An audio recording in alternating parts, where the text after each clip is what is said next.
Welcome back. Welcome back. We've done this a few times now. A few. Anyway, what number episode is this? I believe it's 7. It is number 7. Super excited about it. Lucky number 7. Lucky number 7. 7 Deadly Sins. Yeah. Movie 7. The movie 7. What's in the box? What's in the box? I can't do it. Anyway, I met Kevin Spacey the other day. You did. Yeah. It'll be fine. He was very kind. Anyway, moving on from Kevin Spacey. We are here. Been too long since we sat down. It's been a minute. Do you find yourself, I find myself thinking of like, I want to talk to you about something, but then I'm like, I'll save it. I don't think I should do that. No, probably not. I haven't found myself doing that. Okay. Well, that's good then. Yeah. Have you found something that's like bothered you and you're like, that's going to be my thing? Sometimes I've got notes that I keep track of in my phone. Do you have a notes? I've been here most of the week, so yeah, I've not had to write it down. We've had a busy week. Yeah. This is our third take of the intro, but who's going to go first? It's been decided that I go first. Right. So you're going to make me cut in the 1, 2, 3 shoot where I have chocolate on my face? Yeah, maybe. Do you want to do it again? Chance at redemption? Sure. Okay. 2 out of 3? Yeah. 1, 2, 3 shoot? Yeah. 1, 2, 3 shoot. 1, 2, 3 shoot. 1, 2, 3 shoot. Woo! I won again. You'll go first. I prefer you to go first. Yeah. I feel like you get more comfortable faster than I do. Well, let's go. You're going to go first. Yep. And so when we come back, we'll see David's diatribe. You thought you were jumping right in. You're not. Nope. We're here to ask you to please like, comment, share, subscribe, do all of those things. And hit the bell. Hit the bell to receive notifications. And in between, we're going to have little pop-up episodes called Supplemental Uselessness. Or in-betweenies. Check us out. Drop a comment. We will respond to every single one of them. That's a commitment I'm making to you right now. Probably will. I definitely will. Yeah. Anything that irks me, I talk about. People fascinate me and the choices that they decide to make. Anything else you'd like to say about it? Nah. Fair enough. Here we are. Here we are. Do you have your thing? I do. Are you excited about it? Yeah. We are about to dive into alliteration. David's diatribe. Today's diatribe is traffic. Just traffic. Okay, go. There are too many cars on the road. Sure. What's the alternative? Oh, that's the problem. Go ahead. Is that there are too many cars on the road because people are getting older. People have jobs. They got to go do that stuff. I think we as a society have forgotten that we are driving a ton vehicle. Yeah. And so we are on our phones. Yeah. And we're That's really dangerous. Yeah, we're just la la la la la around. Yeah. Nobody is taking it seriously. And we take it for granted. And so we're like, we've been driving for a while, so we know what to do. Yeah. We're all pilots. Yeah. We don't take into account other people. Yeah. And, oh, I've got turn signals. I need to use them. No. There's a fee associated with it. Or can't afford it. If you're going somewhere and it's the first time you've ever been, I can understand like trepidation and just kind of like, oh, I missed my turn. I got to get over there real quick. But like if you drive, that's your SOP. A place, you know where you need to go. Right. And you can get into a lane and you can drive that lane. You don't have to zip around all of the lanes and then 5 seconds before your exit, you cut through 4 lanes of traffic. Was there a point in time where you thought everybody that was cutting you off was like just trying to get where they were trying to go for the first time? Because that is kind of endearing to me if that's true. But then over time, you're just like, that can't be the case. It can't be the case, yeah. My rage is pretty quick in the car. It is, yeah. And I have a low threshold tolerance for that kind of stuff. I don't like driving with anybody. I don't like driving with you.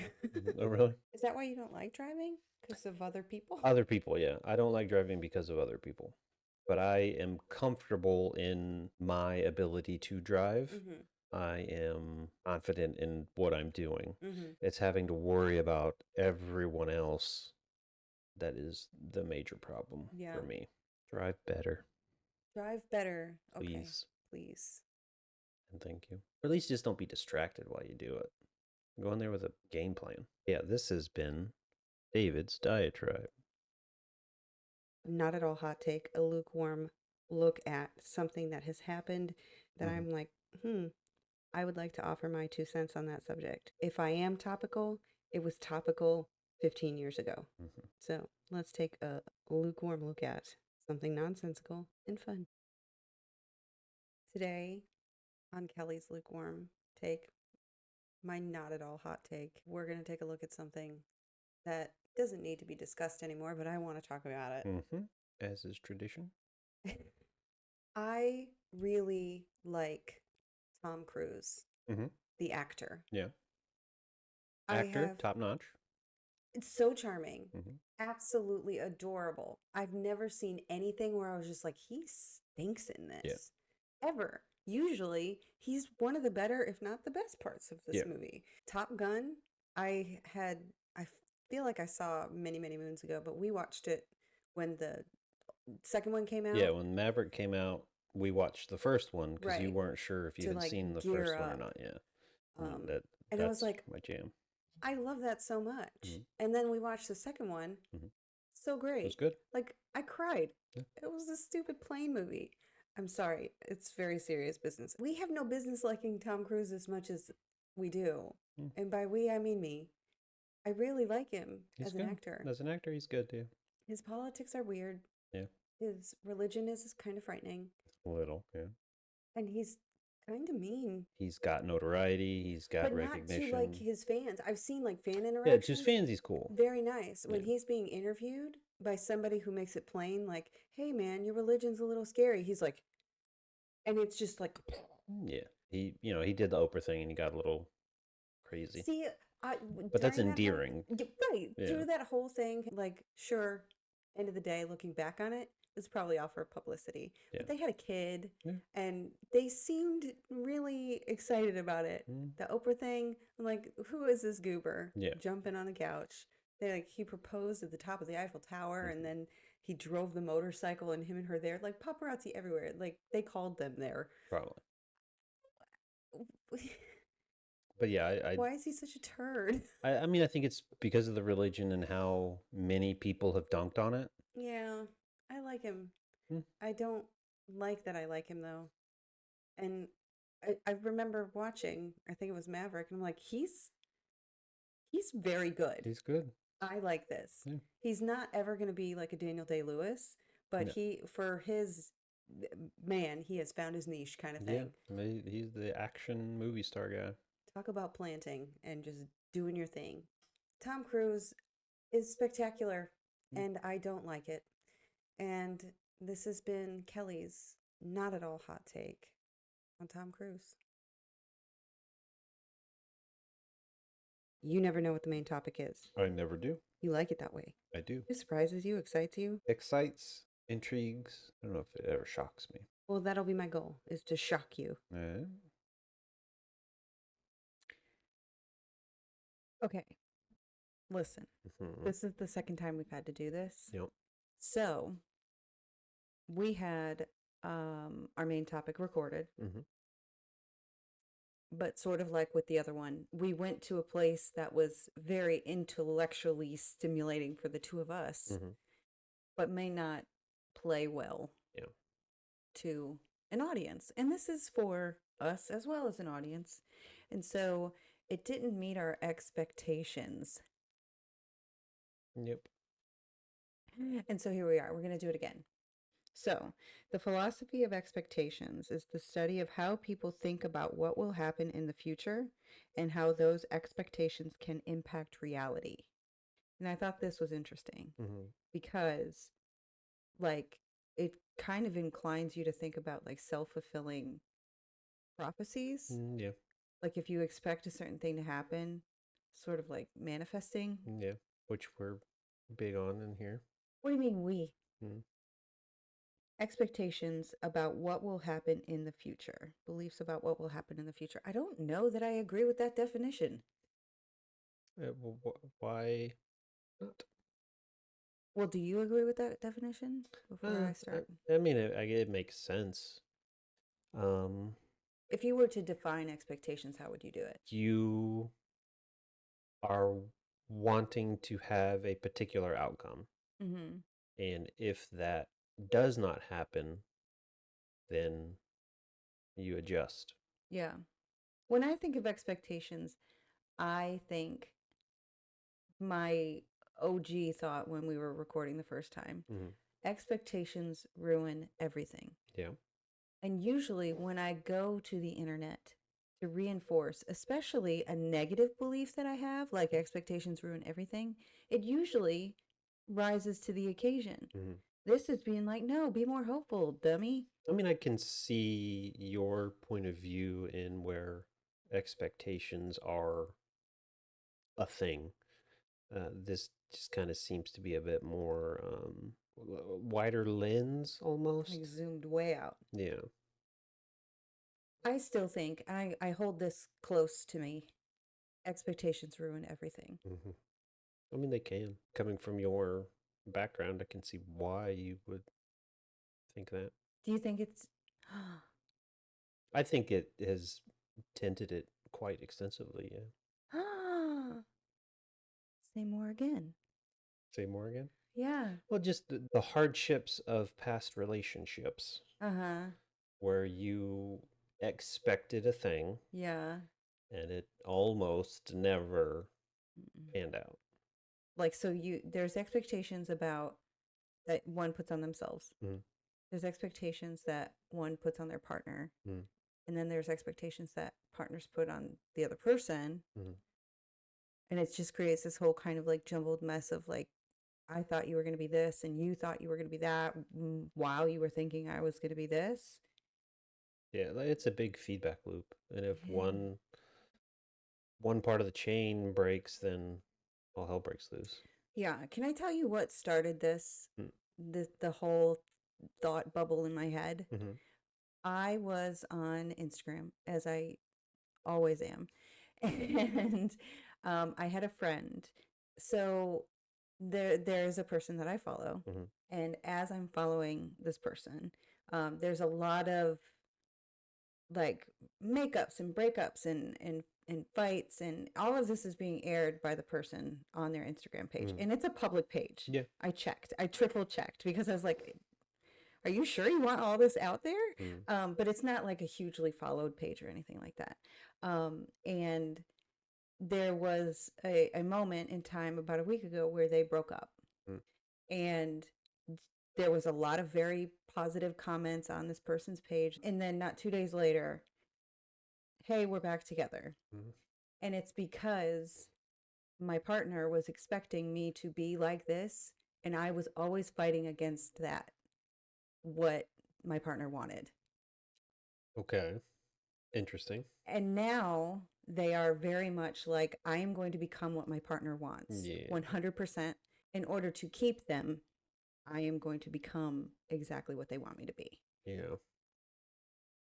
I would argue that's not good. It's not good. It's not good. I did message this person privately because I don't like, as much as you're putting it all out there for the whole world to see, I messaged this person privately and I was just like, hey, like, we've all seen it for a minute. I've commented before and just kind of been like, yeah, you can do it. It's okay.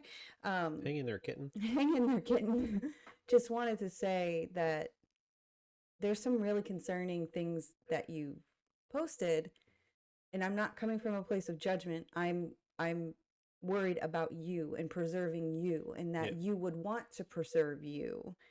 And I got blocked for exactly 1 day. And then I was unblocked. So there is a certain amount of like love to hate it kind of thing, hate to Maybe. love it. Yeah.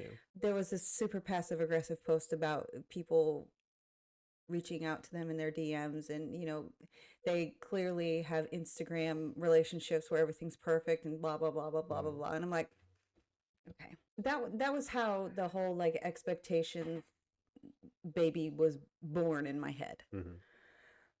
I don't think that, I mean, it's certainly out there, but I don't think I've seen a whole lot of pages on like the real people that I follow or interact with. Yeah. That is like, I would expect perfection, or that it even appears as if there is perfection coming out. Yeah. I mean, I think that idea has started to shift away from Like we only a post the carefully perfect. curated Yeah. content. I think it's a little bit more nuanced in what is posted and what isn't. Yeah. The younger generation is coming up, and they're putting their Authentic. they're putting their own spin on what is acceptable and what Right. isn't. As they very much should. Yeah. As every generation does. If somebody is deciding and you're witnessing somebody or a group of people settling in to either meet the expectations of that are being put on them, or to shift their expectations much lower than the standard that they had previously held. And now you can apply that to a lot of different things. Yeah. At what point is there like genuine intervention or concern of like, but wait, what happened to you? Right. I think it depends a lot on the people and how close they are to each other. Yeah. That gap can be bridged a little bit easier now with social media and just how we can feel a little bit more connected even though we've never met. Right. And so that, like, I don't know, I think it depends on the closeness of the individual and how much they actually care. Yeah. I still can't get away from expectations ruin everything. I think Fight me. it just depends on the person, I think. Prove me wrong. I'm that guy at the table. I'm that meme. Well, yeah. Change my mind. Change my mind. Mm. Give me a scenario in which expectations are a good thing. I mean, I think it's good to have expectations about a relationship in terms of these are my we're going to bounce back and forth in between. Yeah, these are my expectations.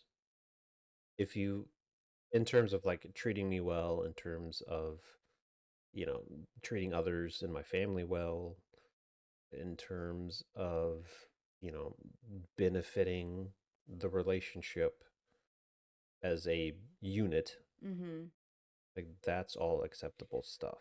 What about like who you expect your partner to be? Expectations. I mean, that doesn't concern me as much because Why? I don't control the other person. Right. What were your expectations of who I would show up as your wife? Like, what did you expect? That sounds so aggressive. What did you Well, expect? caring, thoughtful, hardworking, um, devoted to the kids and the household, and make sure everything ran the way that it needed to. Why did you have those expectations? Because that's just what you had shown to be. Yeah. I think that's my big epiphany from this. Our relationship and who I was expecting you to be, because I had been married before. It did not end well. And when and I was very clear with you about like how and why it didn't end well. Yeah. About surrounding, I knew what I was bringing to the table, and I made that very plain. But I truly had no clue what my partner was bringing to the table in that scenario. Yeah. And that became very quickly problematic Yeah. because and your expectation was that you had an idea of what you wanted. right. Right. But that, And, when you're getting it in your ear every day that I will become everything you've ever wanted, yeah, when that's what you get about, the expectation becomes about something in the future, yeah, something that I've not yet seen. And so with you, we had very intentional conversations about it. And I expected you to show me every day who you were yeah. because you had. And like, I could trust that and Mm. I could rely on that. But I think it just goes all back around to say that expectations, if you're expecting something different than what's standing in front of you, uh-oh. Yeah, that's a little harder to sway. Yeah. When you put the expectations too high, then that becomes a problem because they're gonna mess up because we are people and we do. Yeah. Well, I think it's when you put expectations outside the realm of who they've shown you to be. Right. Let's shift a little. Mm. Let's talk a little bit about expectations on an entertainment front Okay. because this I think is funny Mm. almost. You've seen TV, Mm-hmm. you've seen movies. Mm-hmm. You watched it and you're like, this is the shizniz. Mm-hmm. And then after your life experience, you watch it again and you're like, this is garbage. Yeah. I hate this. It's not good. I mean, How many times have you yelled trigger discipline at the well, television? sure, yeah, but that's a different thing entirely. But yeah, like Why? the military police shows Uh-huh. where they shoot, you know, 100 rounds out of a 20 round magazine. It's like, That's or not how that works. yeah, someone's got their finger squeezed on the trigger up against someone. It's like, what are you doing, bud? Stuff like that. Um, uh, like Does it for take you out of it? it does.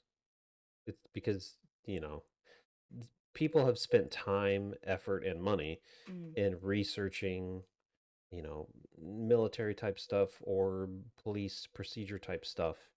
And then for someone to just be like, it's going to be more cool if someone just sprays 300 rounds out of a 20 round mag Mm-hmm. and then they reload once, maybe. It's like, you guys can do better than that. Or Mm. gals, you all can do better than that. I mean, like Friends Mm-hmm. and How I Met Your Mother, Mm-hmm. watching those when I was younger. I was like, oh, this is cool. Everybody's together and having fun. And with How I Met Your Mother specifically, there's that romantical idea of, meeting your partner and then sitting down with your kids and telling them how you met them. And that's This super cool. grand love story Yeah. for the ages. And then it just drags on and on and on and on. Right. That expectation of meet someone, fall in love, date, blah blah blah. Like that doesn't always happen. Some dates you go out to the movies and then somebody gets a headache and then leaves. Maybe, maybe not. I hope that person isn't watching. I, I I've don't heard even that remember story. their name. Oh, okay. Yeah. Well then, I don't think that millennials and boomers and X were really given much of a chance in that arena because every love story was the one that got away and then came back. Every single one. Almost all of them, yeah. The one that got away, the one that you met in high school, Uh-huh. and you were a nerd and they were preppy, and then you grew up and you got hot, or whatever. That was certainly in my head. Sure. The expectation for my life was that, the person you fall in love with, that is the person. Yeah. And you expect that the fairy tale will begin at any moment now. Like I'm Right. just waiting Yeah.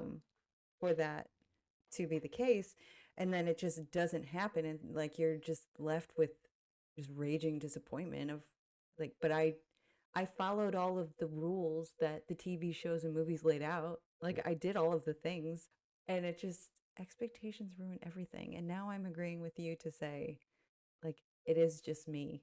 Mm. I just messed up. Well, no. But even on, we're going to bring it up again in this episode. Yeah. Like Married at First Sight, Love is Blind.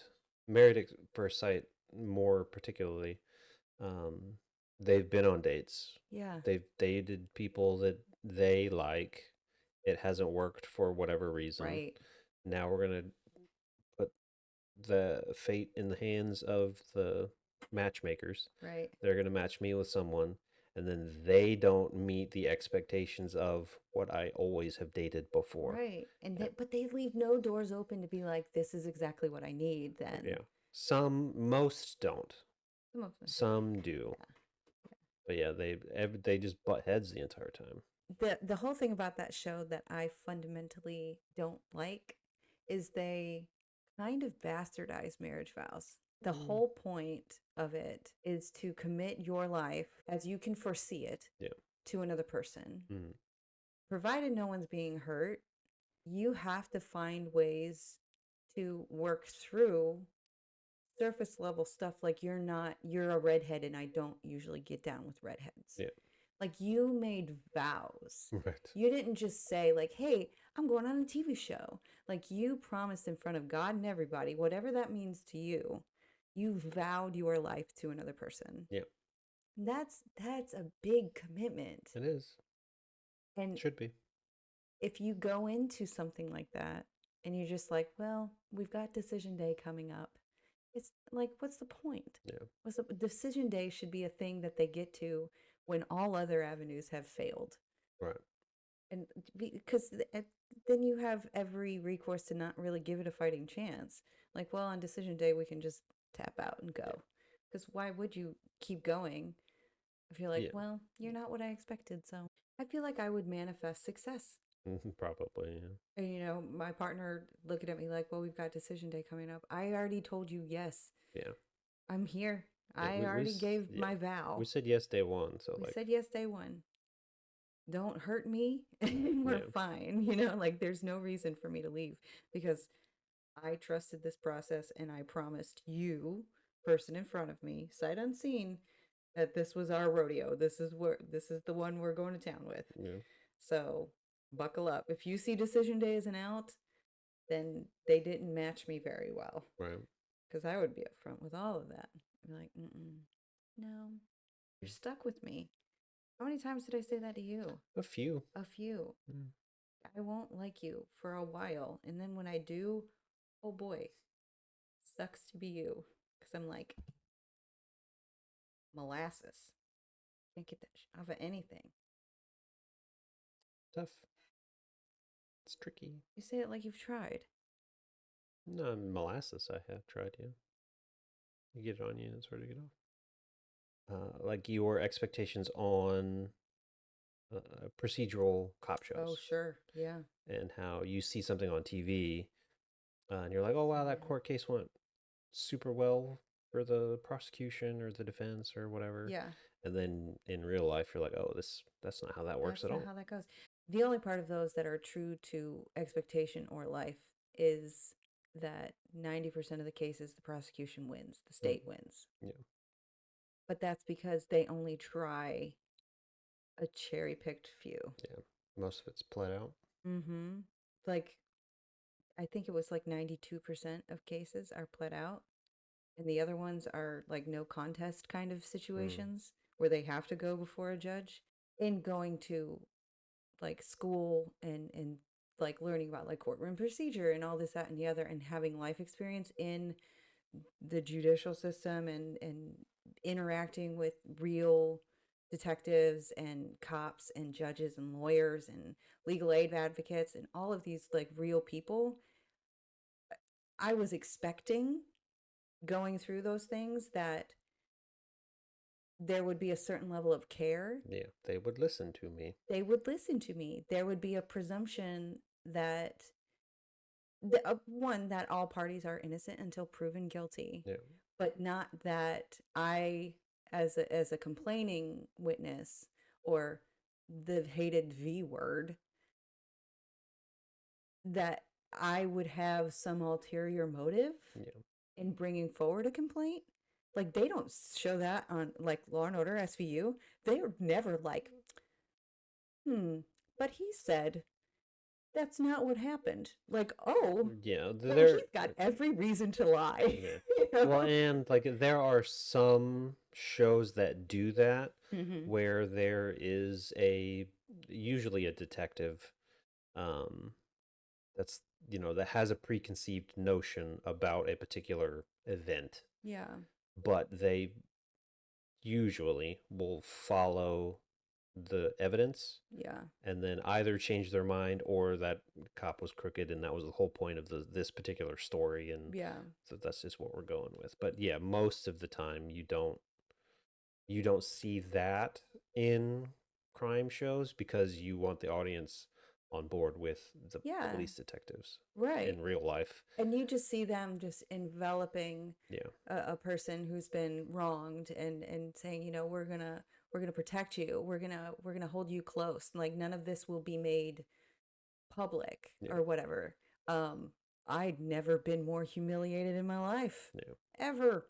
And it's like when you start really dissecting what these crimes are and do to people in there, the expectation is that there will be some sense of reclaimed dignity on behalf of the victim of a crime. Yeah.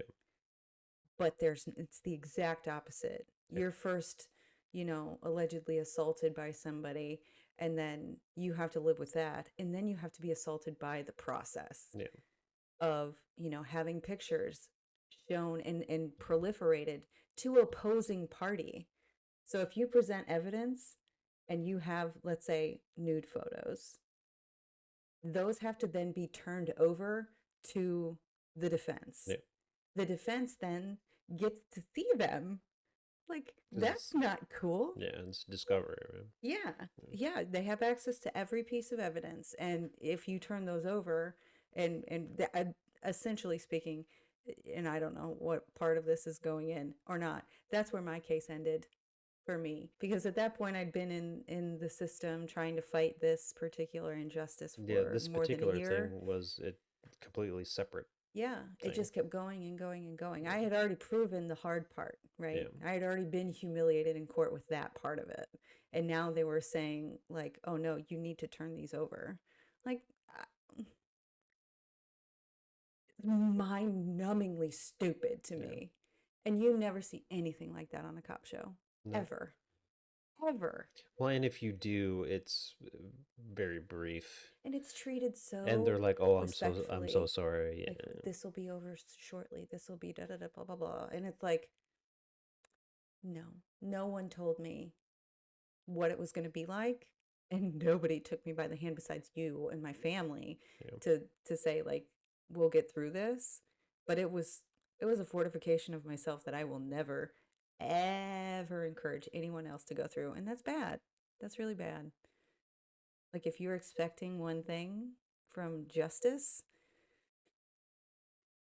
don't Yeah. don't. More than likely, that's not going to be the case. Let me just share my experience with you at that point. Yeah. You make your own decision. I met district attorneys. Like, they were nice. Yeah. They didn't care. No. Yeah. This is a small time thing. Because I mean, they can't care. Well, sure, sure. To a certain extent, they can't care. No. I agree. Yeah. I think there should be some weight given to the person coming forward, right? You don't expect them to be lying, or you shouldn't expect them to be lying. You shouldn't expect them to be lying. The person that they are making an allegation against has a built-in reason to be distruthful. Yeah. Untruthful.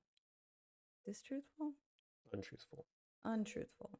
So that they are both treated of like, they said this, well, they said this, and these two things are opposing. Like, okay, well, let's look at the people who are coming in to talk about it. This person has never alleged a crime in their life. They stand to lose quite a bit by making this allegation in the first place. So maybe that should be weighted a little bit more. This person has now been alleged to do this. If we do even the littlest bit of digging, we'll find that they can't keep a job because of the crime, the very crime that she's accusing him of. Yeah. Like, let's put this together a little bit. Yeah, I mean there is some level of like diligence that Like should character, be expected. investigation. Yeah. They dumped my phone. Yeah. That's what happened. That's crazy to me. And I let them do it because I didn't know. I didn't know. I was expecting 100% some level of victim advocacy, and there was none. These clowns got up on the stand and testified in his defense, and it was disgusting. And I still won, but there were no winners in that room, truthfully. Yeah, you just expect something, and when you don't get it, just monumental disappointment. Yeah. Like, okay. Well, and like we are brought up that the justice system works, and Yeah. if you just tell the truth and you be honest, you'll be rewarded for that. And Yep. Just be patient and Yeah. truthful and honest. And not only did that not matter, that when I said that, I remember saying that to a detective. I was asked point blank, "Why are you doing this?" And I said that right now, this is the only thing I have. This is the truth of what happened to me, and this is the only thing I have. And he looked at me and he said, "People don't talk like that." I'm like, oh, okay, I want to be out of this box of a room Yeah. now. Thank you. Like, it's just panic inducing of like, Yeah. what do you mean? This is everything I was ever told Yeah. is that I can trust you to believe me. Yeah, we were taught when we were young, Yeah. if you see something wrong, go up to a cop and tell them. They will Yes. help you. They will help you. I had no reason to lie, Yeah. but apparently the other party being like, "Nuh-uh, that's not what happened." Good enough. Good enough. Yeah. Good. How do you feel about cop shows, military shows, things that you are close to in a kind of traumatic way? Mhm. Kind of, how do you view them now? Most of it is usually not as intense as what I went through. Well, that's what I was going to ask. Is it better or worse? Like if it's done well, is it worse for you? I mean, it depends. So, like in way back remember- when The Punisher, That's exactly Yeah. what I was going to say. There was a scene. yeah, when it was just him behind enemy lines or something, and he was Yeah. just going to town on a bunch of dudes. Yeah. Like that was bad. Yeah. I was in a anxious state then. Yeah. Most of them are silly. Yeah. It's like, oh, Does that make it better? Like yeah, in a different way, maybe? in a different way, because Yeah. you're not thinking about it in the bad ways. You're thinking about, oh, he didn't reload when he shot 30 43 times out of it. Yeah. Or he was clearing a room and he didn't check his corner, but everything was fine. Yeah. Like that kind of silly stuff. Yeah. Or the helmet's on backwards, or The helmet's on all backwards? kinds of silly stuff like that. Yeah. Yeah. You But if could, it's done well, I it get can be anxious. worse. Yeah. Yeah. Well, that we watched Stanford Experiment, Oh, yeah. and this Yeah. was a while ago. But Yeah. the experiment where they had Guards and prisoners. guards and prisoners, but they Yeah. were just regular people. Yeah. They were kids. They were Yeah, students. they were students, and they were like, these students are going to be guards, these students are going to be inmates, and we are just going to let them go to town Those on are the each other. rules. Yeah. Yeah. Like, you guys have a set of rules, you guys have a set of rules, you need to follow them. But Yeah. we're not going to Intervene. correct your Mhm. behavior if you Mhm. go off script. And there was a scene in that show where they were making beds, and there were military creases and all that stuff. And one of the guards looked, and one of the corners wasn't done well. And the guard saw it, and you were laying on my chest, Oh, and you remember this? yeah, I remember. Yeah, you were laying on my chest, and I got anxious, Yeah. and you felt my heart rate go up. And you were like, "What's wrong?" I was like, "He's about to get his stuff ripped apart." Yeah. This is what he means. Like, I know where this is going. Yeah. And sure enough, he ripped his bed apart, threw everything around the Yeah. floor, and all hell broke loose. But See, I remember watching the show. I don't remember that No? interaction with you and I. I remember the interaction after the Punisher Yeah. scene, though, because you were just like, I need to step outside. Yeah, I was like, I need a minute. Yeah. So I was still in my apartment Mm-hmm. when we watched that, and you're just like, Yeah. I'm like, do you just a minute? Yeah, I'm I like, wasn't, okay. and then, No, and you weren't mad. yeah, I wasn't mad. I wasn't scared, but I was like Like, amped. yeah, I was yeah. like, oh, this is, Like I got to be ready for something. this is You a know? lot. Yeah. Yeah, vigilant, just on guard. Yeah. Were you more caught off guard when they're correct? Yeah, I'm more surprised. Yeah. Yeah. When they're correct. Yeah. Yeah. You're like, oh, is it someone actually took the time to Yeah. Make me feel anxious about care? Yeah. Bringing it back. Mm-hmm. Do expectations ruin everything? I think that there's a high probability that they can, if the expectation is set too high. If it's set reasonably, then in theory everything should be okay. But for most people, I think everything is, all or nothing. Yeah. And so if the expectations are X, Y, and Z, and somebody hits X and Y, but they don't hit Z, then what are we living for? Yeah. Right. Are you still of the opinion that? See, I'm walking it back a little bit because in my head I was very firm. Expectations ruin everything. But now as we're sitting here and we're talking about it, in the moment they ruined everything. Sure. But if I look back on those experiences, they inspired me to do a lot. And that brought me a life today that I couldn't have expected. I didn't expect. Yeah. If I had been living by my expectations of what my life would be from when everything sort of fell apart in the worst ways, I could never have expected to be this good. And it is. So I think, do they ruin everything? Yes. But you can build things from ruins. You can. Yeah. You can like reset foundations and build off of that. So, if you're willing. Huh? If you're willing. If you're willing, just and then learning to set your expectations in a place of realism and acceptance of like what you can see right in front of you. Yeah. I think that's the takeaway. Oh, I like that. Go me. Positivity. Yay. I think this is a good place to say goodbye to our friends. A goodbye. A goodbye. Thanks for sticking around. Yes. All right. Join us next week. Thanks for sticking around. We appreciate you. Do the heart thing. Can you do it? Can I do it? Yeah. Will you do it? Mm-mm. I expect you to do it. Hey. Hey. Okay, goodbye, friends. Bye.